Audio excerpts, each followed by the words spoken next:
All right, welcome to this month's January 2026 free group coaching call. We are so excited to start off the new year with you. And we have some specific questions we're going to be diving into because this is the time of year to be talking about this. And I want to be able to answer any questions you have. So if you have questions that you know you want to make sure we dig into, drop those in the chat sooner than later. If you are here just to watch, and not participate, but just kind of get the mojo and the vibes, that's fine too. If you have specific wins you want to share, obviously we want to hear all about those as well. For those of you who are watching the replay, my name's Tasha. This is Brandon. Hey, everybody. And we do these calls every month to support our community at large. They are very similar to the calls we do with our coaching clients in the village, which is our membership community. We'll be talking more about that in about half an hour, just give you a little bit of a rundown of how that works if you are interested in having ongoing support with this community. But today we are digging into some questions we did get from some of our community members, and we're going to do that right now. Just so everybody's clear, there are three phases of our basic framework, the Unshakable framework. We're going to touch on those real quick so that if you're new to our world, you know exactly what it is that we do and if you should keep watching. Because if this is not what you're looking for, then you should not waste your time here. The first phase of our framework helps our clients get out of the spiraling of anxiety or shutdown. This is very common with people with complex life circumstances, which is all of our community. We have multiple layers of complexities, whether it's ADHD, perimenopause, menopause, postmenopause, you have a cycle that's fluctuating, you have chronic illness or disability, you are a person who is in a marginalized community in our society, so Black, brown, also queer, disabled, any of the communities that are not seen and accommodated for in society structures and systems.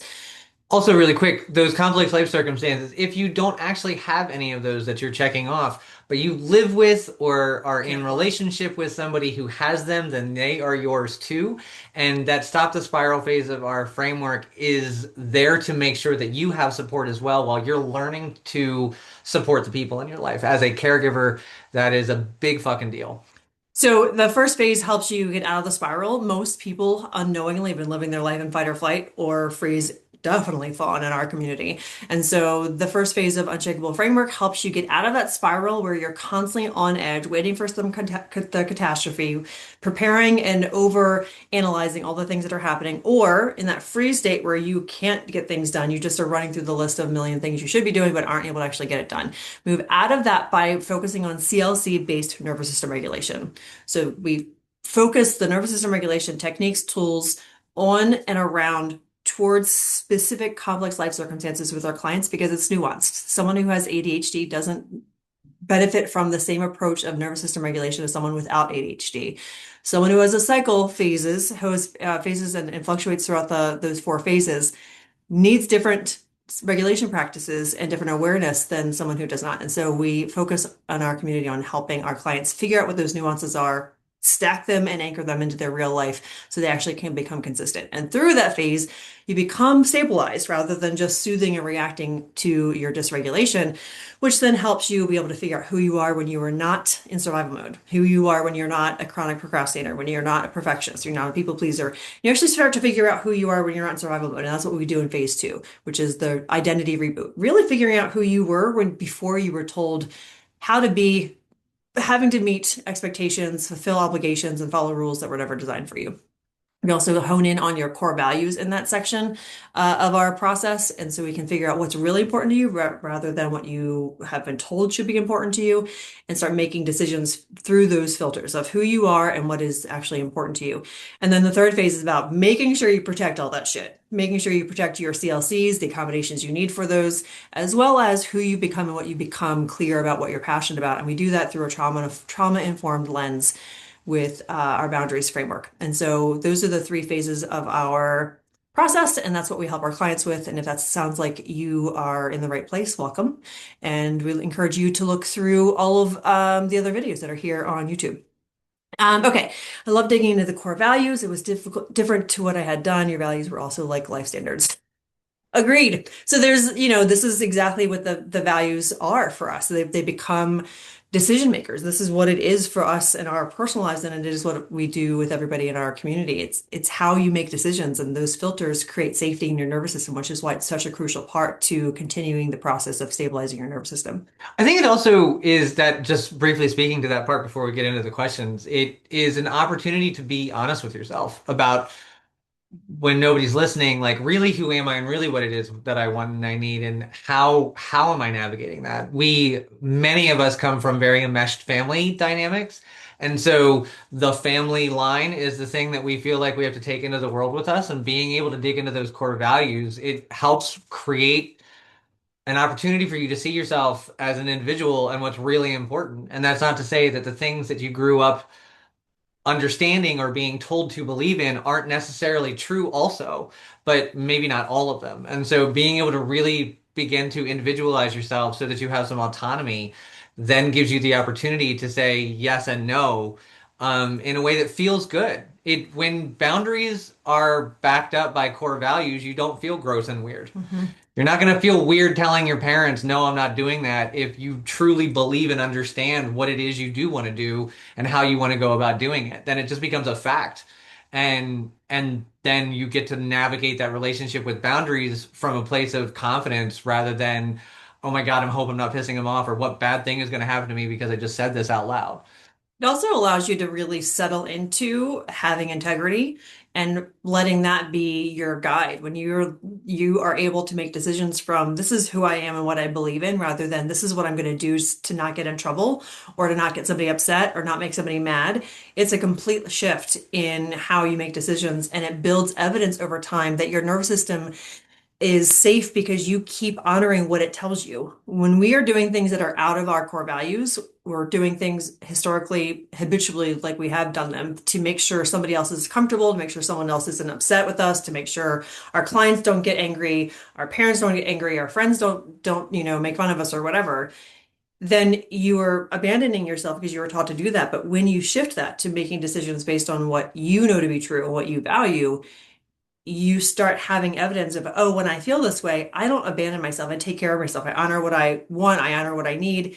And then you have more confidence to then stand up for yourself more regularly, even in those complicated relationships, like your or family of origin, your closer relationships. And ultimately, what this does is it allows you to then create community where you can be for your full self, which is the ultimate unmasking, where you are not having to put on a face or perform in a certain way because the people around you not only honor and accept your complex life circumstances, your values, but you're choosing people because you feel safe in their space and you feel safe because they honor and respect your boundaries, but also your core values and your complex life circumstances. And it becomes this really beautiful flow of comfort and safety and challenging in a productive way rather than challenging because you're constantly having to fight resistance.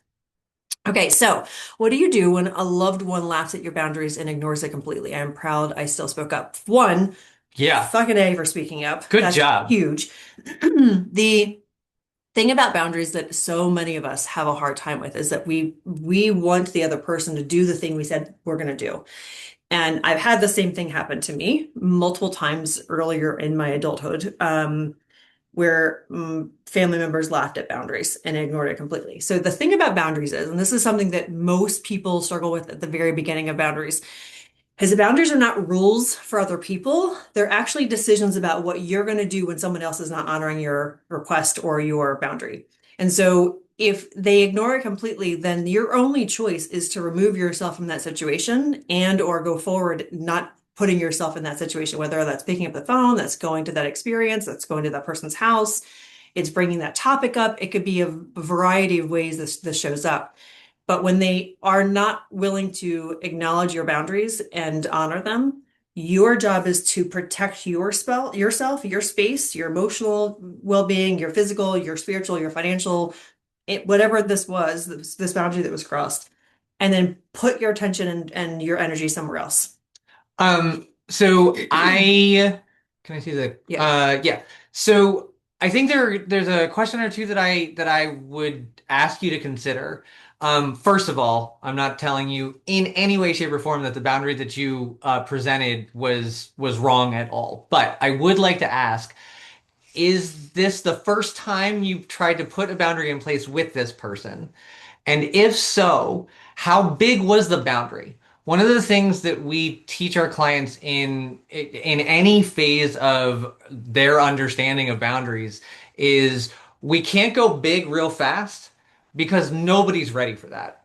Unless there's this actual safety. Right, unless it's actual physical, emotional safety that we're talking about, then absolutely. But if we're talking about like daily life, moving through daily life, or if we're talking about like because we were just came through all the holidays, if it's a person that you don't see very often, I would like to ask you to consider, was this boundary a stretch in the execution for you and for this other person? The reason why I ask that is we can't go too big too fast because nobody can actually manage it. And so then it's looking at what you ultimately want and considering what the first step might be. My daughter is here. Personal hygiene. Is this the boundary you're talking about, or is this just another example, Faith? Just let us know. Because and this is great because this is Yeah. the more specific we can get, the more dialed in we can be to support the question that you're asking. But in a general sense, I'm always going to suggest that you look at what you ultimately want and break it down into steps so that you can manage maintaining the boundary. Because one of the other things about boundaries that's a pain in the ass is that you've got to remember what they are. You've got to know how you're going to act every single time it's crossed. And if it's too big and if it's too complex and if there are too many nuances to it, then that's a lot of ambiguity for you to manage and also remind people of. And so being able to say, okay, ultimately this is where I want to go, but step one is this. Step one is really the first boundary. This is the boundary of high standards of personal hygiene, and because I'm super sensitive to smell, being a migraine sufferer. This is one very relatable to those of us who have children. But also there's two layers to this that are important. One is I'm going to just talk about the obvious one of you needing things to be different. So I don't know how the boundary was offered or how it was delivered, and sometimes our delivery can be confusing, which is one of the reasons that we have this very specific step-by-step process in how to put boundaries in place, because communicating it clearly is really important. And when we're talking about boundaries that we need to talk about what we need and why we need it, if it's a relationship that's ongoing. So in this example, by you saying, you get migraines because of the smell, then you would be able to say, this is an example of what you can say next time you're in this situation. If you're going to stay in my caravan with me, this is what needs to happen. I need you to shower every other day. I need you to whatever the thing is that she's going to do that is going to remove that from triggering a migraine is the thing that you need if someone's going to be staying in your space. That's the boundary. If you're going to be in my space, you can't be causing me migraines. Like that's the reality. This is also something that I I feel like with boundaries when boundaries are brought up, there's an understanding that like this is my boundary and you're supposed to remember it forever. Your role in my opinion as the person putting the boundary in place is also to remind the people that you are putting these boundaries in place with what they are, especially if they're not in your space on a regular basis. And so for this example, if with what Tasha said, like you have specific parameters of like showering or deodorant or clothes being washed regularly or whatever those are, and she's not in your space every day, then before she's in your space, part of the boundary exercise is to say, I'm looking forward to seeing you, and I want to remind you these are the things that need to happen so that we can cohabitate in a pleasant way and have the time that we want to have. But making sure that you are reaffirming the boundary so that it's not all on this one person who, although by the way, probably doesn't think about it any other time than when they're in your space, that this is something that's important. The other thing is just as a parenting concept and hygiene, if your child is having hygiene challenges and you're not in the position where migraines are the issue, the other layer of this conversation is what's making it hard for you to Yeah. shower? What's making it hard for you to do some of these personal care things that clearly are challenging because it's not happening? it is not the priority because she is an adult now, Right. technically. And so you have your own space and she has her own space. So she's coming into your space. This is the boundary that needs to be protected. But as a parent, also, that is just one of the other layers that we can consider is that sometimes the laughing and the deflection is because they don't know how to solve the problem themselves. And that's just a really um, multi-layered process, right? She works with car mechanics, they all stink. So she didn't need to love Yeah. our since moving out. That makes a lot of sense. And that's worth saying to her. There's also nuance in these conversations when I don't know about you, but when I get a migraine, I have very little patience for anybody in my space, and it's a lot, right? Your body is clearly communicating a limit. And so it's hard to have those conversations when you are activated. Your body's physically activated or your nervous system is activated, which is why what Brandon was saying about having these conversations now, going forward, you can have those conversations before that you're in that situation. But also being able to add some humor to this. Like, look, I know this is funny to you, and I know this feels like ridiculous to you because your world is different than my world, but this is really what I need. And I know because you care about me, we can work on this together. And if that really still gets the response of complete disregard, then you're going to have to say things like, I would love to see you, but you can't stay in my space. You have to stay at a hotel, you have to stay somewhere else, you have to stay with somebody else, because that's how we shift from enabling the people in our lives in these close relationships. We shift out of enmeshment and into holding people accountable while still being compassionate. In the healthiest version possible of a boundary, it's a bridge to collaborate. And so if we can remember that, then it gives you an opportunity to make that bridge. And so with whatever it may be, recognizing that you're asking something of someone that is out of their natural pattern, but also ideally the reason why you're setting up this boundary is so that your experience together is more aligned. And so when doing that, being able to say, if it is a person that you care to do this with, is this challenging and how can I support you through it? Is there something that I can do to help you remember? Like the boundary is there so that our relationship can become stronger, not so that we can push people away. Because pushing people away is easy as shit. You just don't fucking talk to them. But being able to put a boundary in place so that relationship can continue to move forward is ultimately what we want boundaries for, and the reason why we work so hard to make sure that everybody understands them. And this is something that is challenging. When we can speak to this from personal experience, we have a 19-year-old. And over the last 4 months, there have been some re-entry from their departure and us all figuring out how to communicate about these boundaries. And so this is just a mom to mom saying, this is challenging. Like what you're doing is Yeah. hard because as moms in particular, we've been taught there's a lot of rules about being a mom that you're supposed to constantly give them space and constantly love them and never make them feel uncomfortable or upset or there's just so many rules. And so how do we advocate for ourselves while still maintaining the relationship we want to maintain with our kids is one of, I think, the most challenging things that is under discussed in life for sure. So let's move into some other things. If you have more follow-up questions, Faith, let us know. I was able to take, and by the way, I just want to say one more time, you being able to speak up for yourself is huge, Yeah. and it's not going to go perfectly any of the times we talk about boundaries and we're speaking them out loud the first time. So just so you know, that is completely normal, and you are a badass for saying it, and we're really, really proud for you to be able to start doing that for yourself more often. Okay, wins. I was able to take at least one pause a day for nervous system regulation during lots of family holiday togetherness. Huge. Combo of that plus my mom being perceptive, I was able to successfully opt out of more activities that I would never have felt and that I would have felt pressure to do in the past. During one of those pauses, I ate awesome waffles and had the light bulb moment about a scary disability accommodation renegotiation I'm going through at work, and it only happened because I was regulated and took the time needed. This is gold, Catherine.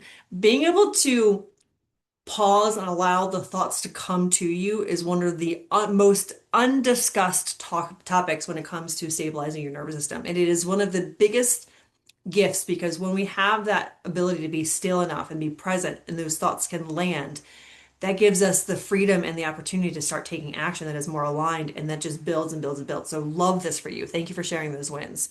Delavise recommended to 3 times daily of nervous system regulation, 30 seconds at a time. Nice work, But dude. I was already doing more than that.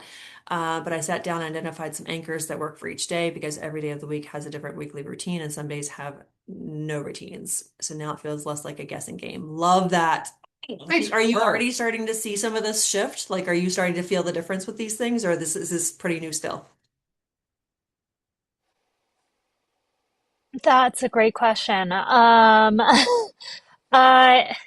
mean, I guess the shift that I notice is like it just feels comforting that I'm like it's not the guessing game of like, oh, like did I do the regulation and like, oh, maybe I'll Nice. fit it in here. So it just that feels different.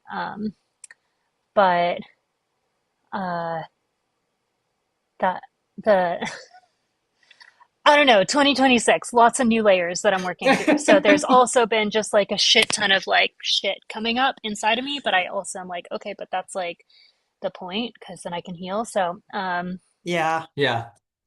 l- long answer short, yes, I do feel a Okay. Well, and difference. sometimes just knowing that you're doing the thing is feels good enough until you actually feel it in your body. I know for me, like a lot of the times I feel like nothing works and then I'm just proud of myself for having done it and that in of itself was the win. And so Yeah. if that's where you are, like own it and live in it because Hmm. that's fucking awesome. Yeah, definitely. And it's worth celebrating that you've decided to revisit where to anchor them because and this is important for everybody who's here and those of you watching the replay, when your day-to-day routine shifts, that's when routines need to shift for your nervous system regulation as well. One of the things that I had the hardest time getting my head wrapped around for so many years after being in the personal development world was you have to have the routine and the practice and habits and every single day the same way. And it in my mind, I interpreted that as for the rest of your life or you have failed. And the reality is that your life is going to continuously evolve and change. Your systems are going to need to adjust, your habits, routines are going to need to adjust because you're not staying stuck in the same place because you're not that person. And so as your day-to-day experiences change, whether it's scheduling, seasons, people, all of that, we do need to pause and say, okay, what needs to be adjusted because this no longer is a reliable anchor. I didn't fail. My circumstances, the variables change. It's just math. And now how do I change that? And so kudos to you for doing that. And that is a thing to continuously do. This is why cycle syncing is so beneficial because there's a natural place in your cycle to do that. So those of you who do have cycles, the time to do that is when you are on your menstrual phase. That is when you look back and go, oh, what was working, what wasn't working? What do I want to take with me? What do I want to leave in that, the last cycle? And that part of your that second, third day of your menstrual phase is where your brain theoretically, hemispherically is communicating the most effectively. And so that is a natural place to revisit. Is this working? Do I want to keep doing this? What needs to change so that you're not just plowing through 6 months of the same routine when it actually isn't serving you anymore? Okay, question. Follow up on our village thread about how small practices build up over time to change my fight, flight baseline. Okay. So I think I mostly need some reassurance actually adds up over time. So I wanted, and I appreciate you bringing this because this is one of the things that is so important that I wish I had known at the very beginning of my journey, which is why I asked you to, or I told you we were going to be talking about this today. The thing with nervous system regulation is that we have to, and I'm going to get a little nerdy here. Your brain is not actually reacting to what's happening around you. Your brain is predicting what it's going to need to do based on the information it's collected over the last decades on sensory experience and then the story your mind told about that sensory experience. So the reason that so many of us are living in that fight flight baseline is because either we had so much chaos in our childhood that our brain couldn't put patterns together that would make predictable outcome of energy needed, or your brain was not designed for the environment that you were living in, and it just could not put the pattern together based on the chaos that your body was experiencing because you were overstimulated and those accommodations were not met for whatever reason. And so when you are living in that fight or flight baseline, the first step, as you've already done, is to integrate nervous system regulation just once a day. We just need to get it into your day-to-day experience so that your body knows this is a thing you know how to do. Figuring out the patterns, figuring out the regulation techniques, figure out which ones work for you, when, how often. This is why we're doing the nervous system regulation jumpstart. For those of you who are already registered, you are going to love this because we're going to walk you through step by step of this process. If you don't know what I'm talking about, make sure you drop that in the chat and we'll send you the link. It's free for Village members. So if you're a Village member, you are going to get it for free automatically. Um, and so when you are, the first step is getting that nervous system regulation practice into your day-to-day routine consistently. That's consistently in our role is about 5 days out of 7. You're pretty easily doing that without having to force yourself. Then it's about doing it multiple times a day so that your body is continuously not going to a 10. So for me, I'll just speak from my experience in this example. I used to wake up at a 5 or 6. So we're talking about a scale from 0 to 10, 10 being maxed out panic attack, and 0 being really calm, almost dead, like no affect. I was waking up at a 5, 6 almost every single day. The first thing that came to my mind was, I'm behind. I need to hurry up and get all this work done. I have all these things to do. I am thinking about all the ways that I didn't get the shit done I need to get yesterday, all the people I'm about to let down. My brain was just racing with all the things that needed to happen. That is not a calm, grounded, regulated person. When you're waking up at a 5 or 6, and then the first thing that happens in the day is you are seeing messages and emails, DMs, your to-do list, it's already overwhelming. Your nervous system then ratchets up more, activates more. It starts up activating, right? And then the next thing that happens in the day, whether you spill your coffee, you have a conversation, and you aren't sure if the person understood you, so now you're questioning, like, did I say that the wrong way? Should I say it differently? What are they going to think about me? And all day long, you're stacking this more stress, more stress, more stress. Before you get to noon, you're at a 10. You may not be actually having a panic attack, but you're hovering on that activated fight or flight state most of the day. And what happens is we start feeling like that's normal. And so we don't realize that there's another way to feel. And so when we decrease the activation just a little bit, we feel like, oh, wow, I didn't know I could feel like that. When you have the one regulation practice a day, it starts to familiarize your body with the sensation of coming down from that super high state. The superpower is when you can build in, I mean, ideally, and this is what I ended up having to do because my nervous system was so fucked, hourly doing a 30-second to 60-second nervous system regulation practice. So let's say, I was waking up at 6, super activated, 5, 6, 7 times, sub 7 sometimes as activated. Doing nervous system regulation practice before I got out of bed. That would bring me back down to maybe a 4 or 5. And then an hour later, something else had happened, got me up to a 5 or 6 again, bring me back down to a 4 or 5. An hour later, so now it's 8 o'clock, do another regulation practice. Maybe I got back down to a 3 or 4 at that point, instead of going up to a 6, 7, 8. As the day goes on, the more frequently, not the longer, not regulating for 2 hours is not going to cure you of this. It's the more frequently you can bring your nervous system down from whatever heightened state it is, the more practice your parasympathetic nervous system gets at doing its job. Because remember, this is all science. This is all biochemical reactions in your nervous system, biochemical and electrical interactions. So what's supposed to happen is your sympathetic nervous system is supposed to be the one that is an infrequent flyer. Your parasympathetic nervous system, the one that's like calms, digests, rests, it is healthy activation of energy. That's supposed to be the one that you are sitting in more often than not. And then the sympathetic, the stress response only jumps up when there's shit to deal with. We have the opposite happening, most of us. And so your parasympathetic nervous system is like, just think about what your dominant hand is. I'm right-handed. My left hand is not as strong as my right hand, significantly. Like if I ever tried to write or even tried to text with my left thumb is not as good as my right thumb, right? Same thing is happening with your parasympathetic nervous system. It's weak because it hasn't been used. And it's so weak for some of us, so significantly, that it doesn't even know when it's supposed to turn on. It doesn't even know how to jumpstart and initiate. And it's supposed to jump on and turn off the sympathetic nervous system. And so we have to retrain it. And that's why the frequency is so important and the repetition is so important.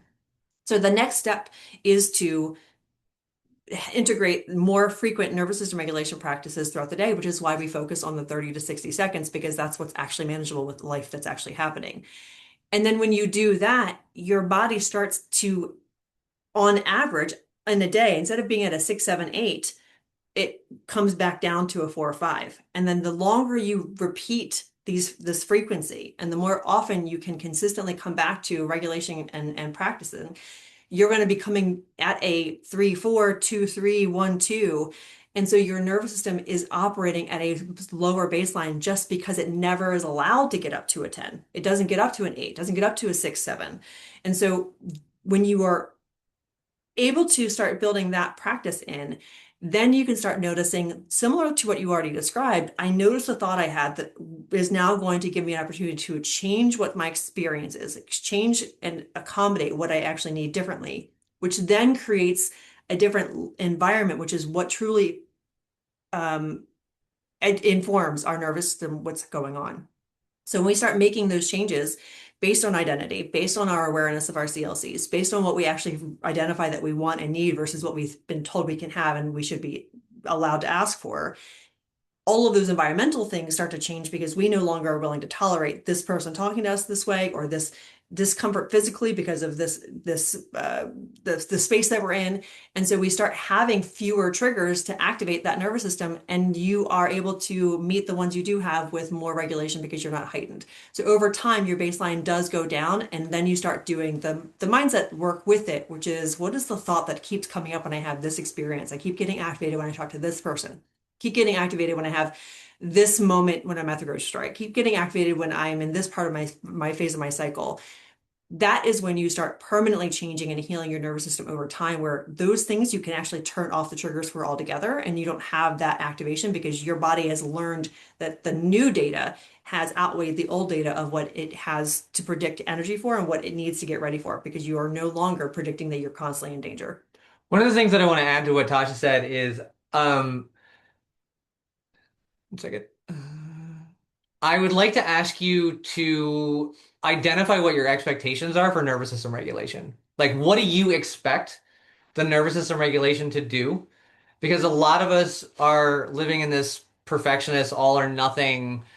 When I'm on, and when I'm resting, I'm resting. And so we have like in our head, well, if I'm regulated, then I'm really fucking calm.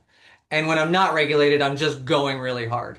And the reality is this the beginning stages of nervous system regulation, when you are doing it regularly, when you are doing it 30 seconds at a time, when you are trying to keep yourself from getting to a 10 and you're like, I'm at a 10. And so now what you want when you're at a 10 is to feel like you're at a 1. That's not fucking possible with 30 seconds of nervous system regulation. It's just not going to happen. But if you're at a 10 and you do 30 seconds of nervous system regulation and you're at a 9.5, 9.5 is a fuck ton better than a 10. And so recognizing that in the beginning of this journey, one of the things that we're also managing are expectations that we have based on what it's supposed to look like when you're rested and relaxed. And you're just not going to get there in a day. You're just not going to get there in a week if this is a problem that has been perpetuated for years and years and years.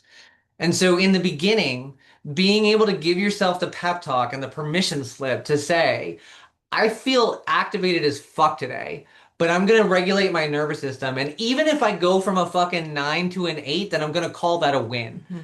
Because it would be like if someone walked up to you and asked you if you wanted $1 when you need $100. Well, no, I'm not going to take your dollar. You're seriously not going to take a fucking dollar? You're not going to get $1 closer to your fucking goal of $100? Like, you're never going to turn that down. I'm never going to turn down someone walking up to me and handing me a quarter, ever, because I'm not my children and I believe change is real money. And so I would like to ask you to really investigate what your expectations of this experience are so that you can mitigate those so that they can be more realistic to the situation that you're really living in. Because if you're really living in a state where you are heightened more often than not, the expectation of a couple of times regulating your nervous system in a day, or even if you're going to be like super perfectionist about it and like, I'm just blocking off the afternoon to regulate my nervous system, which by the way, most likely will activate you more than it will not. It's unrealistic for the life that you have and what's coming up.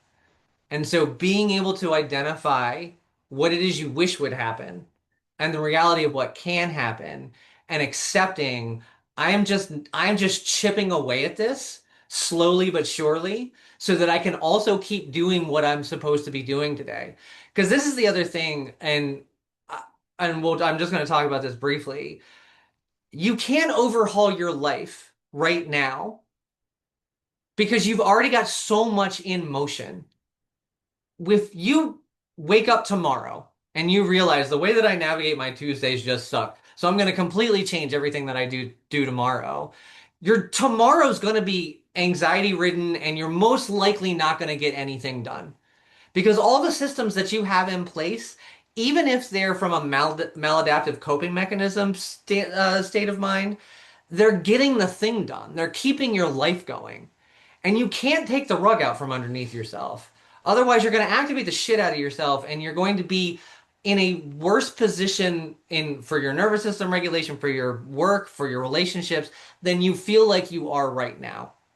And so if we can accept this idea of slowly chipping away at this big problem by regulating my nervous system for 30 seconds a couple of times a day, every time I go to the bathroom or every time I take a drink of water or whatever your anchor is, then you're going to have something that's so much more manageable than, God, I wish I could fix how fucked up I feel in a weekend. Because that shit just doesn't work. You have systems in place right now that are keeping all the pieces together. Even if it's not in a way that you want them to be kept together, this is how your life is currently constructed, and we can't change it overnight.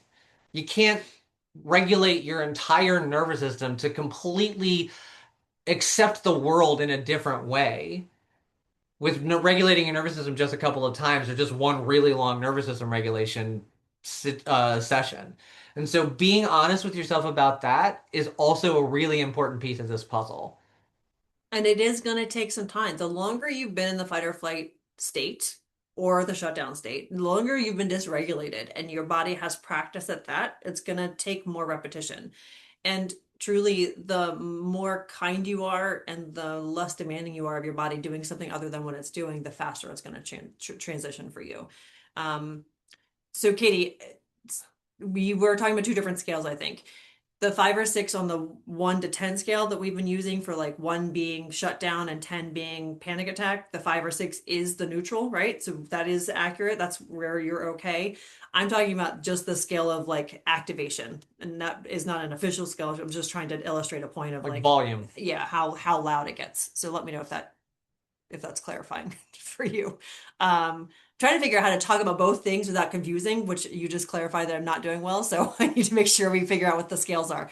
But it's the volume and the stepping up that we want to pay attention to, because and the other thing about that is, you know, a lot of us oscillate between freeze and fight flight. And so we're sometimes at a 2 and an 8 at the same time, depending on what the activity is. And so we're going to keep workshopping that. But the being from shutdown to 1 to panic attack 9, 10, 5, 6 is okay. And that is the neutral. I'm in control of my senses and myself, and I can make aligned, confident decisions. That's where you're absolutely right. I also wanted to come back to something you had said. What are you looking for? I'm looking Who? for Catherine. You had said you were having a hard time doing this with people around. That was the other thing we were And talking I about. wanted to ask what is Catherine still here? Mhm. I wanted to ask Catherine, what about people being around makes it challenging? Is it that it's embarrassing, or is it that you So it's feel like like you need privacy? this was a part of the conversation in Okay. circle. It's the being able to do it without drawing attention to yourself. Being Okay. able to do it while other people are like doing their own thing. Okay. So there are just it's gonna be experiment and looking at different options. So one of the, I mean, and we could just keep giving you some more. One of the things you can do is choose a body part to focus on and feel the senses that you can feel. So like one of the things that we've heard is people taking your fingertips and just trying to slowly feel the ridges on your fingers as one of the things you can do. Anything that brings you back to your body that you can slow your breathing down and pay attention to is going to help. So you can do that with your feet. Like right now, you can check in and say, okay, what are my feet doing? What does my big toe feel on my left foot? What does my second toe on my left foot feel? Do I feel tingly? Do I feel cold? Do I feel warm? is there a sock on? Is there a shoe on? Just taking that 30 to 60 seconds and identifying what is actually touching that part of your body. You can do this with any part of your body. And if you need to rotate through the top, through the bottom, you can do that as well. I wanted to just give you an option on the wall pushing thing. If you're sitting at a desk and you're in a fixed chair, so by fixed chair I Mhm. mean it doesn't have wheels, you can push against your desk, but also you could push down on Mhm. your chair or on the chair arms or on the surface of your desk. And so that keeps you from having to get up and stand against a wall. Um, and then yeah, hand squeezing I think is a really great one.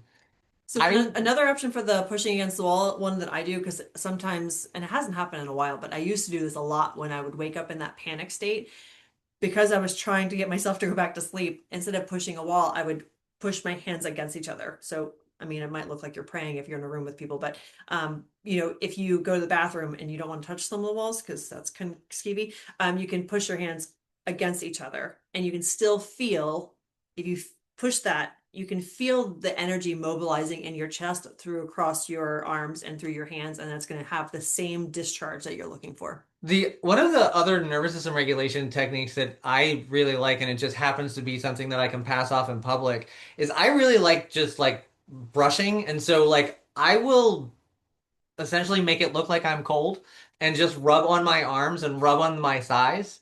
And people think I'm weird and they haven't said anything about it, or they don't notice at all. And so that's something that I feel like I can do in public pretty easily without drawing a lot of attention to myself. Um, Catherine, it is completely normal to be impatient with this part of the process. This part of the process sucks, dude. Like 100%. And I would like to give you permission to say that out loud to yourself regularly.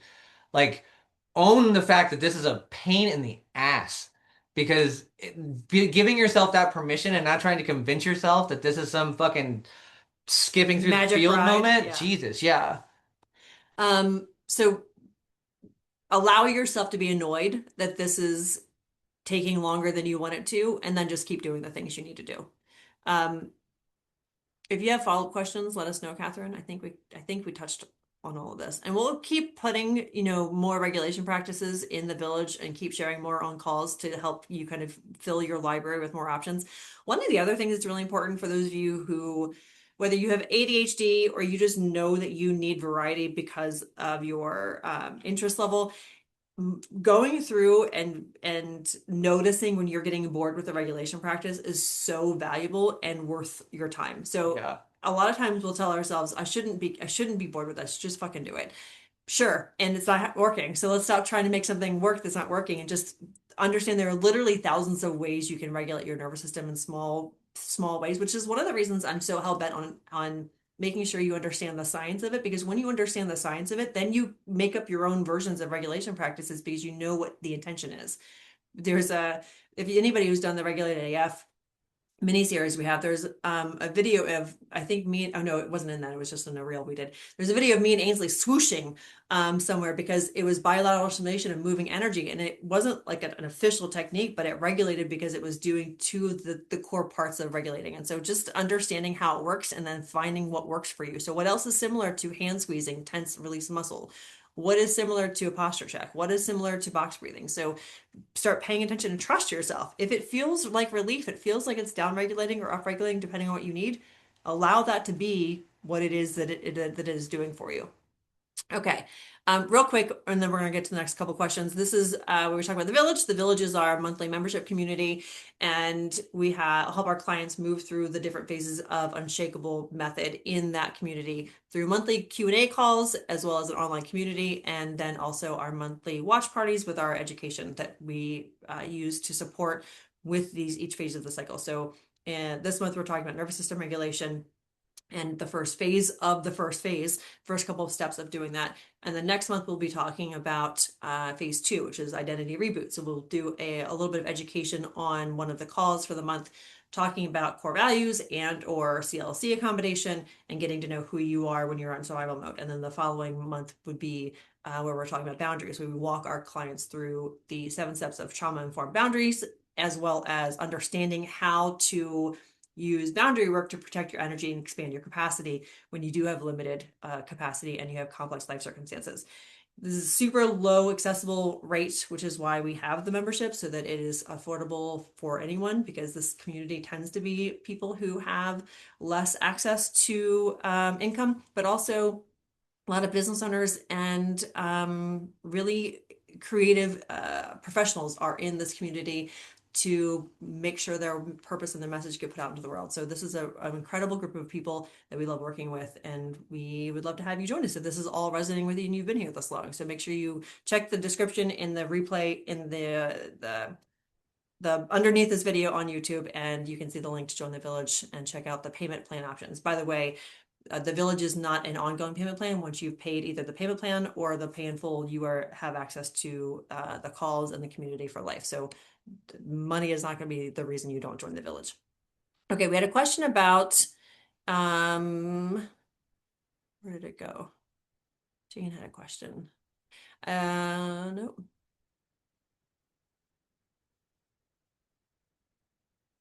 There it is. What's a gentle way to establish a boundary that doesn't cause drama with a family member who reacts defensively to an inserted boundary? So the intention can't be to make them not act defensively, because you don't have any control over that. And that's one of the things that is hard for us when putting boundaries in place with a family member. I will tell you also, in my experience, and I think some of the others who are here can relate to this, using the word boundary is not mostly effective. We don't want to use the word boundary when we're actually putting boundaries in place with people who don't have the emotional capacity and also the emotional education that this group collectively has. And so the only thing you can do, because you can't make someone else not react dramatically, you are not in charge of their nervous system. What you can do is make sure that you are regulated going into that conversation, and you are clear about what it is that you want and what you're going to do when those needs are not met, and then do that thing calmly. So if the conversation is, when I share this with you and you react this way, I feel whatever, right? So I feel when you is a very basic 101 statement in relationships. If you continue whatever the thing is that they do, I'm going to, and then what are you going to do about it? Are you going to stop sharing? Are you going to walk away? Are you going to hang up the phone? Are you going to stop paying for something? What is the thing that you're going to do to support yourself in not having that experience that you need to have? The one thing that I will tell you that would make this more palatable is identifying the most effective medium in which to communicate. And so if you feel like this conversation as a conversation is going to trigger somebody just by hearing you say these words, then maybe there's some value in exploring with this person before you actually have the boundary conversation.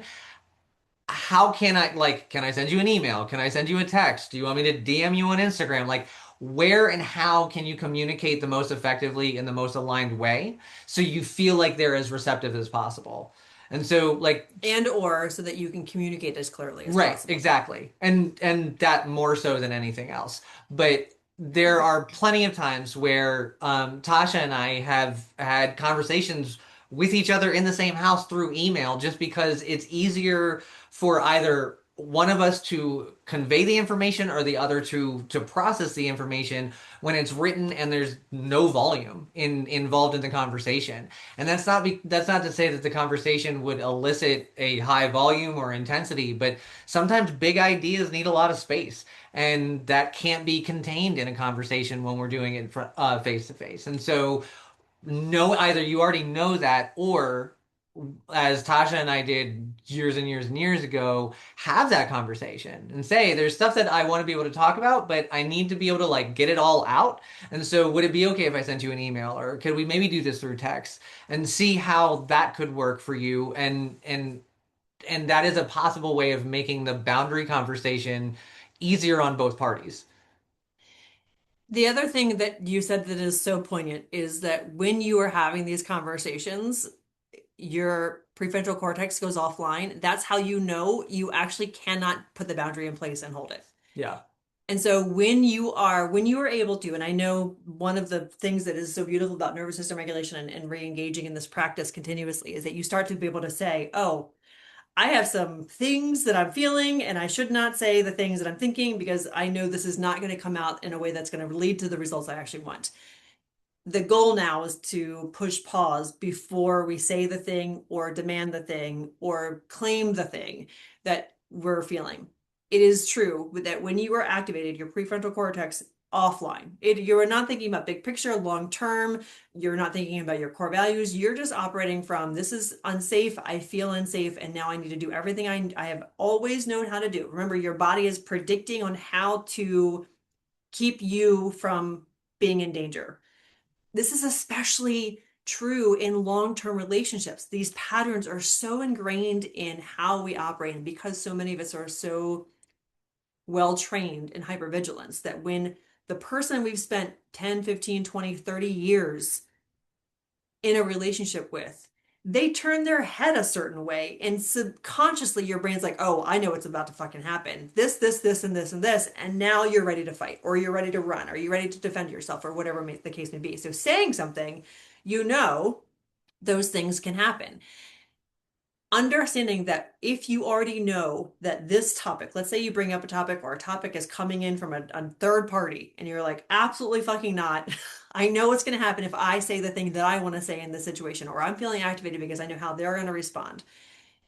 Your job then is to do what you need to do to protect your nervous system, not to defend or to explain or to ask for anything because you're not actually ready to ask for that thing yet. And this is really hard to do because so many times we have habitually tried to defend ourselves, understandably, in certain situations.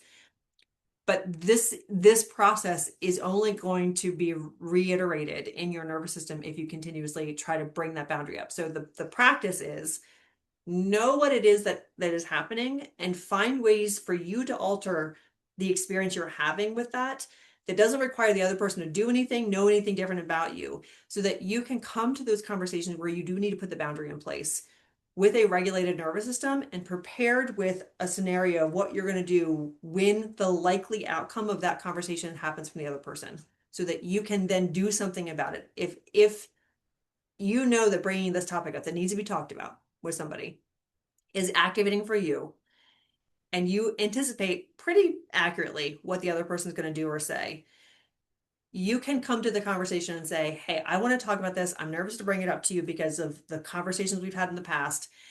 This is what I need for this conversation to go well, because we do need to have this conversation. If you raise your voice, if you call me stupid, if you tell me that's dumb, if you refer to any of those things without a collaborative, what am I trying to say? I'm not sure. Collaborative? Collaborative approach, then I'm going to push pause and walk away and come back when you can have the conversation. Or I'm going to stop doing this thing that we've agreed to do until you can meet me and have that conversation. So that you said that you are setting the standards of the boundary conversation before you actually start the conversation. And that's going to take practice. It's going to take you being in your body. It's going to take regulation. It is not going to be easy, but it is how you start building confidence and you start reiterating to your nervous system that you're not abandoning yourself when those things happen. I would also like to ask you to draft the conversation just with yourself, all by yourself, and in an ideal world out loud. And so what I mean by that is if you know, I want to have this boundary, you already know that there's a boundary you want to have, and you're trying to make it gentle, which means there's a non-gentle way to say it. By yourself, out loud, be the shittiest, most unfiltered version of yourself you can possibly fucking be, and get it out of your face so that you get that urge to just be like, motherfucker, just stop it. You just get it out of your body so that you can then hear yourself say it and you can take away the important parts. I do this literally every single time I'm about to have a conversation with Tasha that's important, that I want to go well, that I have big feelings about, that I also don't want to be a supreme dick in the conversation. It is the thing that has saved so many conversations because I don't really feel that way. I just have big feelings about it right now because it's gotten to a point where I feel like I need to talk about it. Something happened. We've been busy. We have children. We have a business. We have chronic illness. We have a million things that get in the way of having conversations when the moment really presents itself. And so it just stacks and it just stacks and it just stacks. And then all of a sudden you're like, motherfucker, I need a boundary. We got to talk about this shit right now. No, you really don't. What you need to do is you need to draft this thing and you need to hear really truly what it is that you want. And you're not going to know that until you give yourself permission to be fully unfiltered. Have the And unfiltered. have the full range of feelings that you Right. have about it, which is, I know, something that we're working on, like getting that all that anger and Yeah. rage out before you come to the conversation. It's going to It's help you regulate too. it's safe when it's by yourself. Or in the woods. I'm a supreme asshole when I'm by myself. I'm amazing as a husband after that. But I do that on purpose because I understand that there's a lot of shit going on in this system. And I don't ever, ever want Tasha to feel anything other than amazing. And I don't ever want her to take anything that I say and contort it into being anything other than what I really mean. But I'm never going to get there if I don't allow myself to have a full range of emotions. It's not healthy in a relationship to have a full range of emotions in real time the first time when you're trying to bridge a gap or you're trying to create a Clarity. new way of managing an old relationship. When we're bringing new ideas to something that's so ingrained that you can do it in your sleep, we've got to be gentle about it.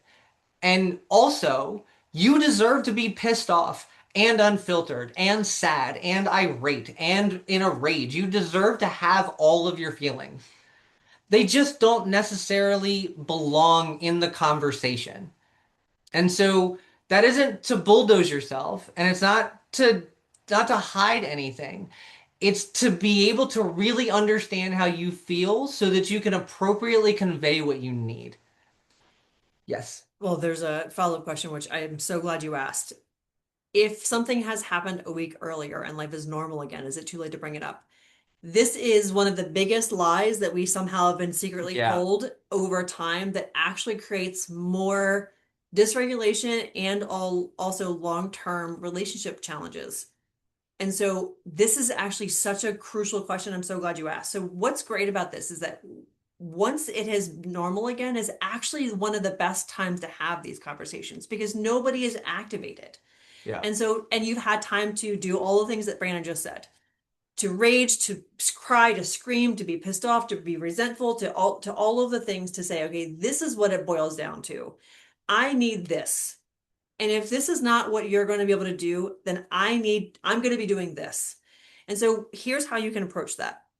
You can say, whether it's through text, which is how I do it when I have these moments, still to this day in our relationship, it's just easier for me to communicate that way. And then we end up having a verbal conversation when we take a walk. But this is how I approach it.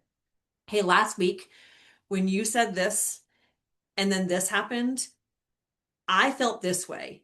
And then the story I told myself was this. And that's why I reacted this way. And here's what I've learned from that experience now. When you do this, I feel this, and going forward, this is what I need. Is this something that's possible? Is this something you're willing to work on this with me? On with me? Is this something that we can talk about together calmly? Because now you've extracted the wisdom from the chaos for yourself. And so it's actually one of the most valuable things you can do for all your relationships. Every relationship where you have some kind of conflict, some kind of disruption, that is the point of clarity that leads to you being able to take reflection because that, all that information, all that dysregulation is information. And if we're mad, that's a boundary that was crossed that we didn't even know we had. And so when we get activated like that and it goes back to normal, if we don't address it, then it's going to continue to be activating because nothing is changing. And then that's how resentment happens. When we don't stand up for ourselves and say, hey, that wasn't okay, and I need it to not happen that way, and here's what I'm going to do if it continues to happen that way, that's where you get your power back. And that's where you stop being scared about bringing things up because you now have said, I'm pulling that from this part. I'm pulling this. You no longer have access to this. I'm no longer participating in this. I know what is and is not safe to bring to you. And so that time after where you've had that big thing and then you come down and you have the clarity, that's when you bring it up in a way that you can deliver in a way that is comfortable for you to convey just what you need and how you feel and what you've learned, not you are an asshole, just wanted you to know. Like that's not the vibe, right? Like what is it you want going forward? And this is what I'm going to do if we can't agree on that. Does that make sense? For those keeping score, she finally fell asleep. I'm so glad for you. Uh, The other thing, Jane, about when things are heightened and then go back to normal, the reality is if we don't manage those things in the quote unquote normal times, then we're just stacking talking points. And we're just revisiting old trauma over and over and over again, coming to no conclusion, and then waiting it out until it's not normal, it's familiar. mhm. And that's the thing that I also would like to ask you to just do some investigating. Is it that things came back to normal, or is it just that this is familiar and the big moments are unfamiliar? And those unfamiliar big moments, those are the things that give us permission to create a new version of normal, a new version of this is how we talk about things now. Tasha and I used to do that at the beginning of our relationship with these massive blowouts, and nothing got accomplished because by the time it was over, neither one of us knew what we started talking about in the first place. Things got back to normal. We had a couple of really fun weeks or dates or whatever it was, but that original thing never got handled. And we were too exhausted to actually handle it because it was so much work to get through the mountain of things that have accumulated to that point to then not want to revisit again. So definitely in those times where it feels calm, use that space where you're both feeling more connected or more aligned or more in tune, or at least your patterns are more understandable to be able to bring some of this stuff up after you've really flushed out what it is that needs to happen.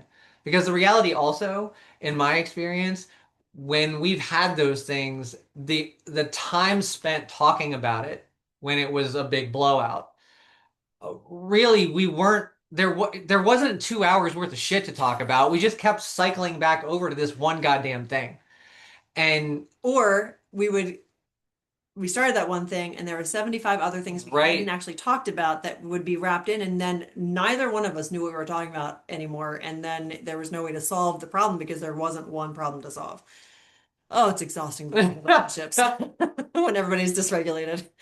But this is going to take practice with the nervous system regulation before, during, and after. This is a really important part of boundaries work that I don't see anybody else talk about. I don't understand why, because it's such a crucial part to doing it. Regulating before you send that message so that you can be sure that the message says exactly what you wanted to say, no more, no less. Regulate as you send that message. We actually have, I'm not going to call her out, but we've done some real live in time coaching with a client on this call with us now of sending a message, waiting for the reply, sending the message, and hashing those parts and pieces out is really important to make sure that you are regulated in that process, because what you're doing the first time, and this is a special flavor of magic that I wish I could bottle and sell because we'd be millionaires. The first time you send that message from a regulated place and you practice recognizing no matter what happens after I send this, I am completely in alignment with my values, my integrity, and not abandoning myself. And then you are able to regulate afterwards, saying, I stood up for myself. I fucking did the thing that I have not been able to do for years, decades, whatever. And I now see that even though either they didn't respond well, or they responded better than I thought, or they responded neutrally, I now know I can do that. And once you have that evidence that you can do that one time in that relationship, it's like the doors get blown off the whole thing, because that evidence that your body has been telling you for so long that you can't do this, it's too dangerous, you can't do this, it's too dangerous. You realize it wasn't that big of a deal. Like either they acted like you thought they were going to, and so nothing actually changes for them. You're just going to change how you go forward, or they actually respond way better than you think they're going to, because you're not coming from a dysregulated regulated place, which means you're not going to dysregulate them just by your own activation. I also would highly recommend to anybody if you have a close person that is aligned, run whatever you're going to say through them if you're nervous about it. There is not a text message that I am about to send that I'm nervous about that does not get seen by Tasha. I will send Tasha shit. I need to send this thing. Can you please look at it? Not one time has Tasha been like, you're fucking crazy. She's like, yeah, that's great. Just send it. I don't know why you keep doing this to me. But I don't ever send a text message that I'm nervous about before Tasha sees it. So and this is to everybody, build a personal advisory board. Pull in your people and say, you know me, you understand where I'm coming from, you understand this relationship. By the way, this person that I'm speaking of is not your best friend who just likes to get mad with you for the sake of sticking up for you. That is Like, not the vibe for this. that is not the vibe. You do need that friend, but this is not their Right. job. You can send those messages to people when you both want to be pissed off, but you need somebody who's going to be level-headed and is going to honestly say, like, I love you, but you need to rewrite this motherfucking thing. This is not a one person job at all. And so make sure that if you've got somebody in your corner that you can do this with, you are utilizing that relationship because that's really what it's there. That's why we're here. We're here to support each other. We're here to collaborate. We're here to build something bigger than what we have. And you can't do that by yourself. And this is something that we'll keep working on in our sessions. The wording and the language and how to create more and more safety in those conversations that are delicate and important. They're important for you to, because when you get to the part in the healing journey where you are no longer stabilizing, you're actually starting to build what your future is going to be. You're building the truer identity for yourself and the future that you want to have. It's crucial that you keep collecting evidence of how capable you are and how safe you really are, because you refuse to continuously abandon yourself, even in these new experiences. And what we find happens is that when you are building something going forward, your nervous system is being pummeled with a lot of new stuff at one time. But because you've collected so much evidence and you continuously do so regularly, those things that are new that used to feel terrifying are just a little scary. And then you just keep moving through it because you just have so much evidence that every time I stand up for myself, it goes the way I want to. Every time I get what I need because I'm refusing to accept anything less. And so detaching again from being responsible for other people's free feelings is a huge part of this journey. Again, highly recommend those tapping videos from Brad and from Jennifer Harmony on letting go of responsibility of other people's feelings and their reactions, because that is going to make it easier for you to actually do the sending of the text once you've created that clarity. Love, love, love today's call. Thanks for showing up and sharing your wins and your questions today, sharing perspectives and resources with each other. It's one of my favorite things about the community calls. You guys really show up for each other. We love that. If you have not signed up for Nervous System Regulation Jumpstart, please make sure you do that. If you are in our private coaching programs or you are in the village, you get this for free. And if you want to join us live, you're welcome to join us live. It's on Thursdays for the month of January. At 12:30 p.m. PST is our live Q&As, but you'll get videos sent to you weekly with just short, less than 10-minute instructional things to get regulation practices into your day-to-day practice so that you can stop spiraling and start stabilizing your nervous system, which is the most important thing you can do for any of the things we talked about today. When you regulate your nervous system towards your complex life circumstances and you allow that to be part of the equation, part of the plan, part of the strategy, you become the truest, most confident, most grounded version of yourself. And you really can start building everything that you've ever wanted. And you get surprised by how amazing you really are. We've seen it the whole time, but we get excited to be able to see you be able to see it. All right, friends. We will see you, hopefully some of you, if not all of you, on Thursday. And if you can't make the live calls, the replays will be sent to you as well. And then again, next Monday for the Village members, we have a call at 9 a.m. PST, and that is 12 p.m. EST. And I will let all of the international peeps figure out what time that is. Yes, Faith, it is in the Village email. So I will make sure it's also in Circle. So if you can't find it, just DM me and I'll send it to you. All right, loves, we'll see you soon. Take care. See you, everybody.